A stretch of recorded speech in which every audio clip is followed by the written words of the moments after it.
Hey, magandang araw po sa inyo mga boss. Barangay Alejandro, Quezon, Nueva Ecija Project. So part 2. So update lang po tayo rito mga boss. So dito, ayan, makikita nyo nakapag na tayo. Nakapag ceiling na po tayo. So yung PVC ceiling na lang po ang kulang dito. Tapos yung masilya, tapos yung kornisa natin. So kompleto naman na yung mga masilya natin, tsaka mga PVC, tsaka yung pang kornisa. Ayan yung masilya natin, kulay yellow. So yung MLB na kornisa ang gagamitin dito. So ito na po yung sa my living room tsaka sa dining.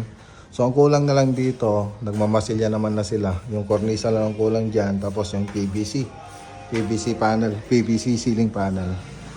Tapos may mga aluminum profile din tayong ilalagay dyan. So katulad dito. Dito nasa side, dito naman nasa baba.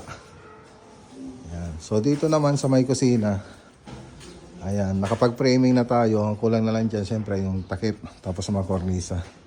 Tapos masilya. Tapos dito sa kwarto, halos tapos na. So dito na lang banda, hindi pa natapos. So, kasi akyat pa po yung electrician. So may kornisa na rin mga boss. Ayan o. Pati dito sa kabilang kwarto, ay tapos na rin. So, pwede na rin magpintura rito. Ayan. Okay.